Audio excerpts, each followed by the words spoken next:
I'm at Smith & Wollensky in Midtown Manhattan, and we are here with a tourist today. Warren Buffett, the chairman and CEO of Berkshire Hathaway, is here to pay off on a lunch that was auctioned away for Glide. And Warren, thank you very much for being here today. Oh, thanks for having me. I know that this lunch is very important to you. This time around, the auction went for $2.679 million for this lunch today. Over 18 years that you've been doing this with Glide, you've raised over $25 million.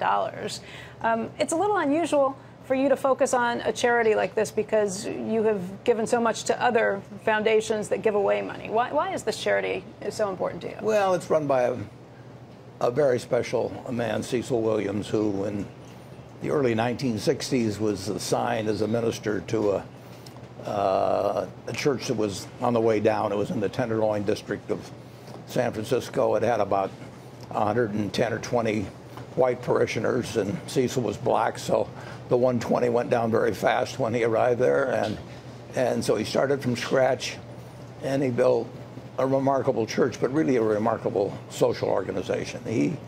He helps the people that the world has given up on, and he never gives up on anyone. There was that movie, The Pursuit of Happiness, with Will Smith that showed the Glide operation. My wife told me a lot about Cecil, and I thought this sounds too good to be true, and I'm a suspicious guy by nature. So she didn't sell me, but then she took me there one time at the Glide, and I got to meet Cecil. I got to see what happened with the kind of people he was helping and how he was helping them. They served 700 and some thousand meals last year, and they really take people who have hit bottom and help bring them back. And he's been doing it for decades, and he's a remarkable man, and if we can help out in raising some money for him, I enjoy doing it. That's great.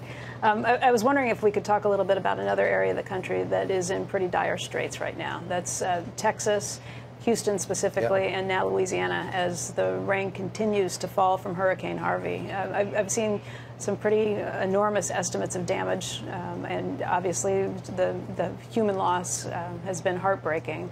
What's your sense of this storm, of the damage that's been done here? Well, it's sort of unbelievable. I saw a figure the other day of 14 trillion gallons of water being dropped from the skies. That's equal to 2,000 gallons of water for every man, woman, and child on the planet. So it's staggering, and the insured loss will be large. There'll be a lot of uninsured loss too, because flood. A lot of people have coverage with the national flood operation, but in the case of our particular company, we write about 10% of the auto insurance in Texas. So if you have comprehensive insurance, which covers flood, and about 70% of the people who buy auto insurance get that, you may very well have a total loss. We probably have 500,000 or so cars insured in that area. Through Geico. For Geico, which would be about 10% of the total. There'd probably be 5 million cars in that area.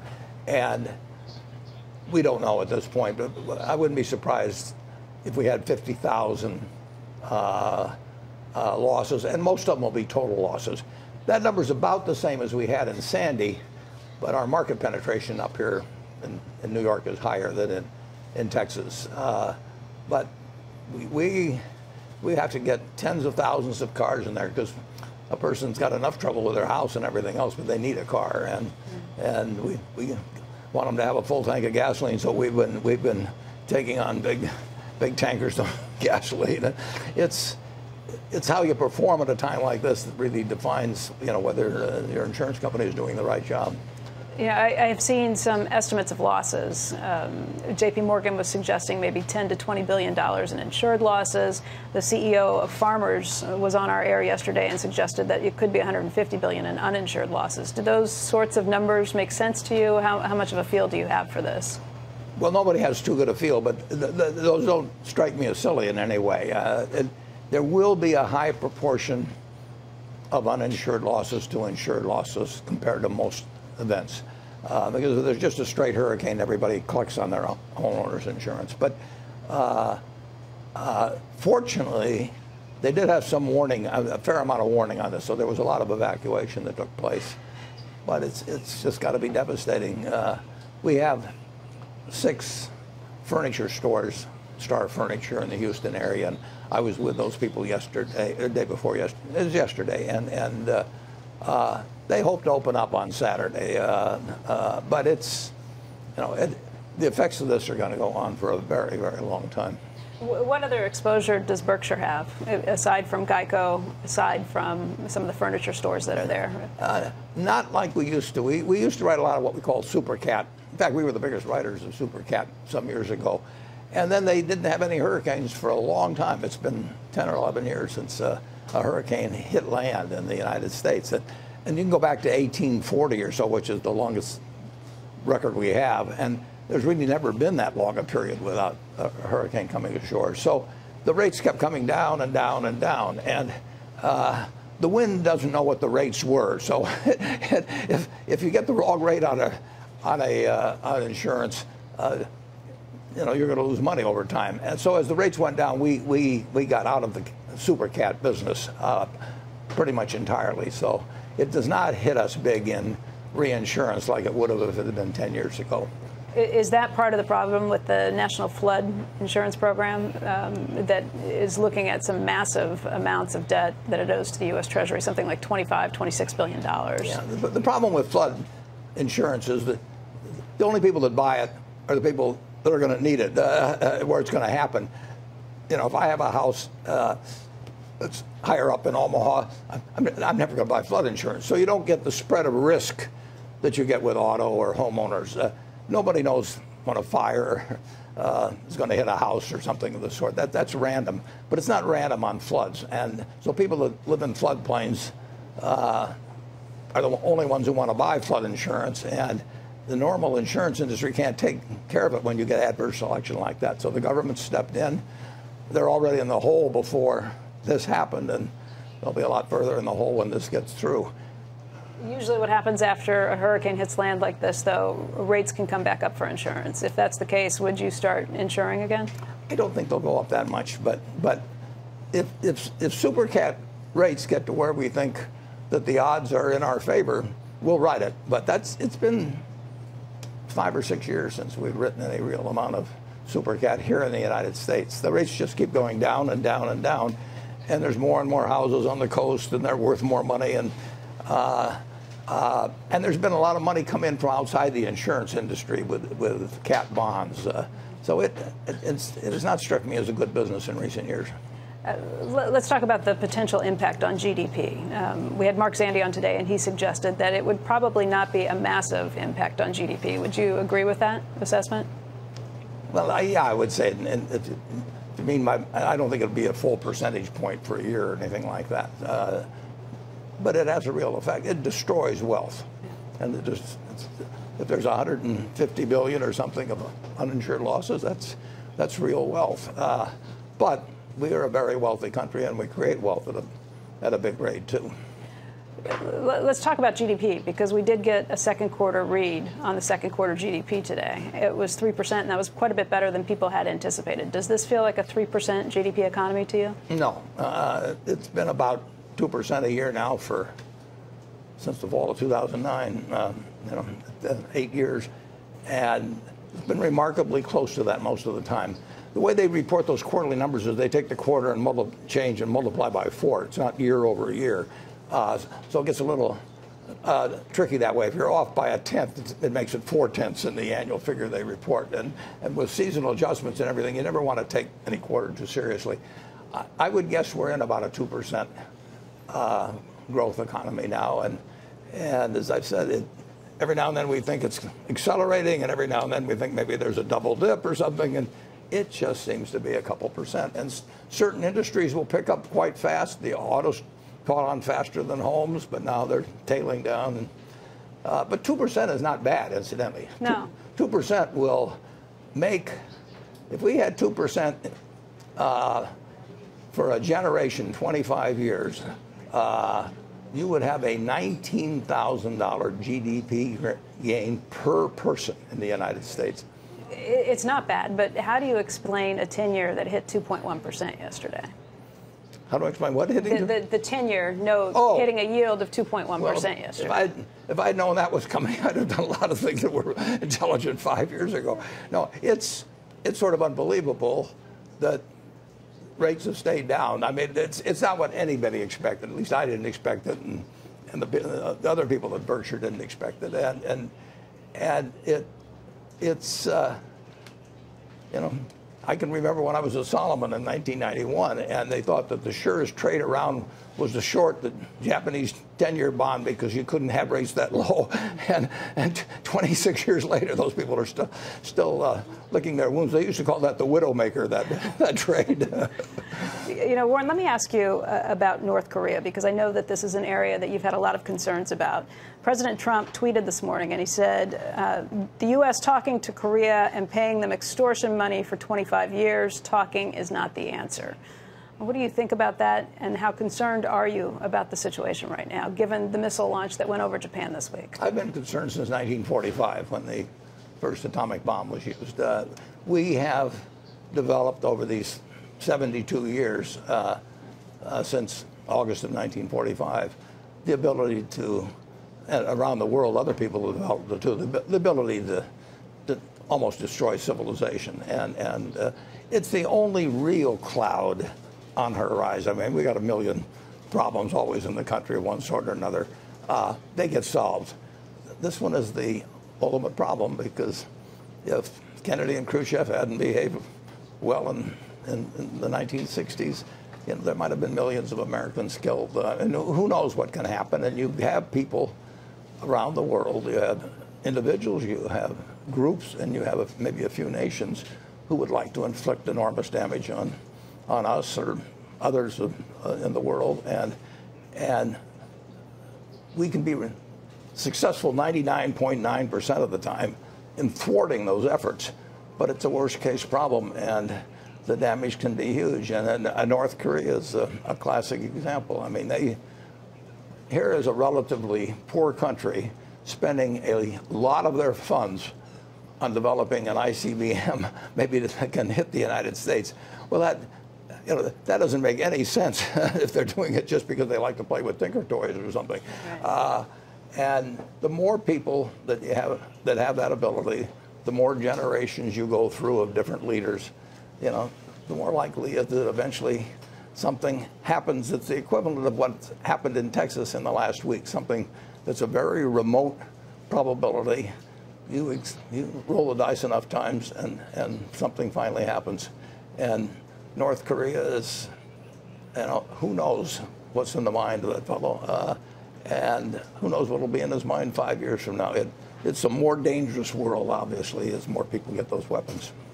Warren, I know we're tight on time today. Jim Cramer has something that's called the lightning round, and I wonder if you'll play lightning round with me for some of your stock holdings, so we can run through some of these.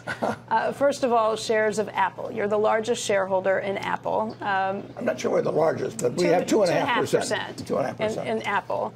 And you have been very positive on this stock. Do you continue to look at it as a very positive holding? What are your thoughts on it, and have you continued buying? Well, originally, about 10 million shares of Apple, excuse me, yeah. Originally, about 10 million shares were bought by one of the fellows in the office. Todd or Ted? Todd or Ted. Right. And then I looked at it, and then I bought considerably more. In the last quarter, the one we reported here not long ago, June 30th, he sold some of his shares. I bought more than he sold. So our overall holdings went up, but his holdings were reduced by about 2/3 or thereabouts. So there was a net gain for Berkshire, but that was composed of the fellow who bought it deciding he needed money for something else.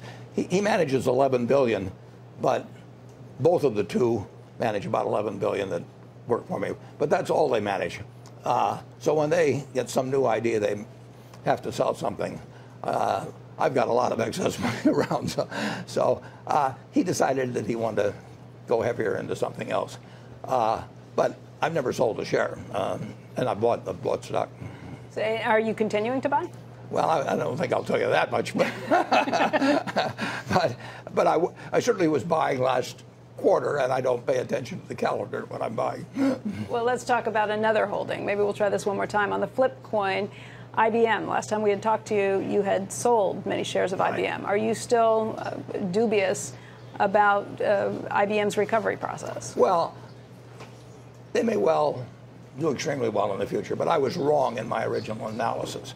And, that's my fault. So 5 or 6 years ago, I thought that their prospects were going to be better in the next 5 or 6 years than they turned out to be, significantly better.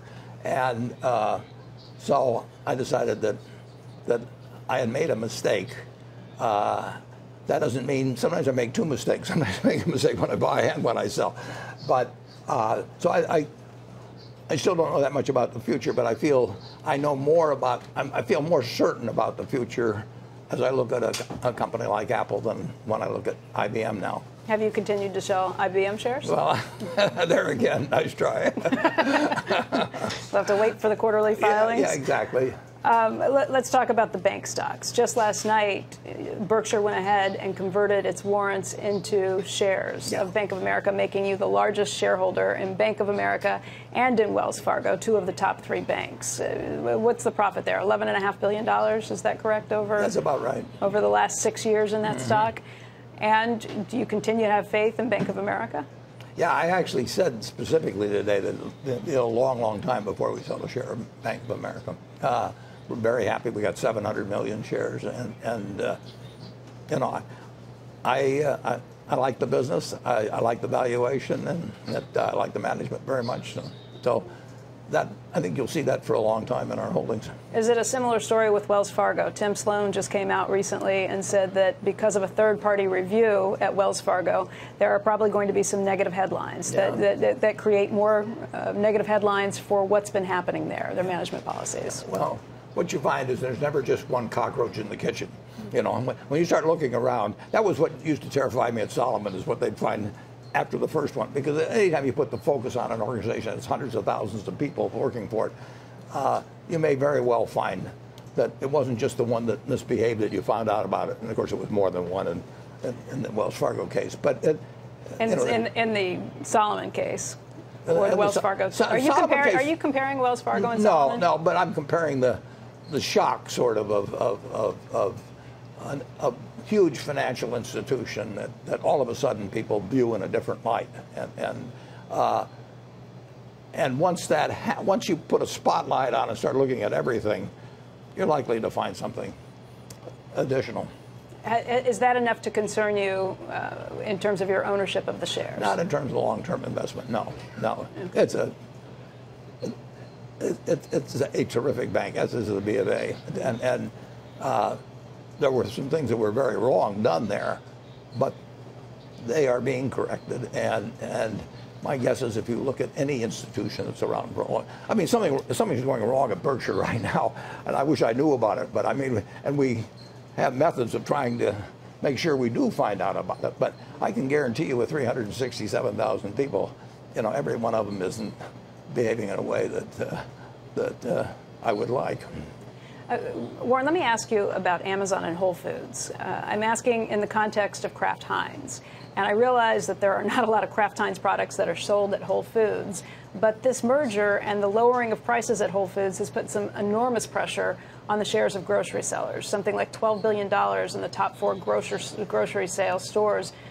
Shares was lost in market capitalization just last week. That puts a lot of pressure on those grocery stores to then improve their margins. They're going to do it on the backs of companies like Kraft Heinz. Do you worry about how profitable that company can be with all this pressure that's out there? Well, there's always a huge struggle. It's gone on for decades and decades and decades between brands and retailers. I mean, and to some extent, retailers try and create their own brands. That's why they have private label. But brands are hugely important, and the retailer is hugely important. And the retailer is always trying to get the upper hand in those negotiations.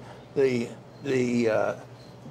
brand manufacturer is trying to do it through advertising and through all kinds of things. So it's always a struggle. And when you get particularly strong retailers, a Walmart, a Costco, and now an Amazon, and they keep getting stronger, their position improves. And particularly, packaged goods have had more trouble building followers through advertising in recent years. Martin Sorrell was just talking about that the other day. So that struggle is tilting perhaps toward retailers. You've got the big German operations coming in on discount, and they feature their own brands. So that'll always be a fight. But right now, the retailer is doing better in this round of the fight. Yeah, generally the way to fight against that is to get even bigger. So would Kraft Heinz go after a company like a Mondelez, whose shares have improved just in the last recent That sessions? doesn't really help you that much in the fight. I mean, you know, P&G was always thought of as having the ultimate muscle because they were so big in so many brands. But it does help to have a group of big, powerful brands if you're negotiating with a big retailer. But what they really care about is the strength of the specific brand. I mean, and you know, we have Duracell batteries, and the real question with people carrying that versus carrying some other brand is how they feel the consumer feels about that brand when they walk in. And so if you have 5 items that might be served at dinner, that doesn't really make you a lot stronger than having one. Are you saying that Mondelez's brands are not worthy? Oh, no. Okay. No, I'm just saying that there's not the additive factor if you have 10 big brands versus one. I mean, if you decide to buy a Coca-Cola or a Sprite, both from Coca-Cola, the one doesn't influence the other. You probably many people don't even know that Sprite is made by Coca-Cola. So your positioning within the retailer, all he cares about is what's going to move, you know, basically. And having a group of brands doesn't translate to that much more bargaining power. So I'm not asking this directly enough. Would Kraft Heinz buy Mondelez? I think the answer is no on that. Okay, there's a direct answer to that. Would you go back after Unilever? Oh, no. That was a misunderstanding, basically. We will not make hostile takeover offers, and we did not intend that to be hostile, but it turned out it was, and we immediately, the next day when I learned about it, we called it off. It was a misunderstanding. Warren, very quickly, I want to go back to Tim Cook at Apple, the CEO there.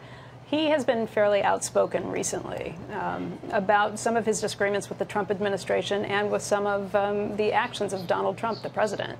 You have been uncharacteristically silent. In the past, you've been pretty outspoken about your politics. Why have you been silent now? Well, I worked for Hillary. I raised money for Hillary. I voted for Hillary. I was disappointed when she lost. But we have a president, and you know, we have North Korea. We have a whole bunch of things. I am not in the business of attacking any president, or do I think I should be. I've lived under 15 presidents, believe it or not. There's been 45 presidents of the United States, and I've lived under a third of them. And I've bought stocks net under 14 of the 15. The first one was Hoover, and I was only 2 when he left, so I hadn't gotten active at that point. But Roosevelt came next, and I bought stocks under him, even though my dad thought it was the end of the world when he got elected. And I bought stocks under 14 out of 15. So this country will move forward, but it is important that government functions well. It's important that both from the government side and from the private side, that they try to figure out how to maximize the degree to which this country moves forward. So I'll take a position in the 2020 campaign, the 2018 for that matter, but I won't say if my candidate doesn't win, and probably half the time they haven't over the years, that, you know, I'm going to take my ball and go home. You know, you mentioned the 15 presidents you've lived under. That's because you're 87 years old today. Yeah. We want to tell you happy birthday. And Smith & Lewinsky has put together a cake for you. Wow. That they wanted to show you. And we just want to wish you a very happy birthday here today. Too bad there's not enough there for you, but That's great. They put Thanks, together Bronco. all of your This favorite is my guy, things. Bronco. He always delivers. They put together some of your favorite things, and I think you'll get a kick out of this today. But we want to thank you very much for your time, and wish you a happy birthday, Warren. Thank you. Thank you very much. Okay. Sarah, we'll send it back to you in the studio. Hey there, thanks for checking out CNBC on YouTube. Be sure to subscribe to stay up to date on all of the day's biggest stories. You can also click on any of the videos around me to watch the latest from CNBC. Thanks for watching.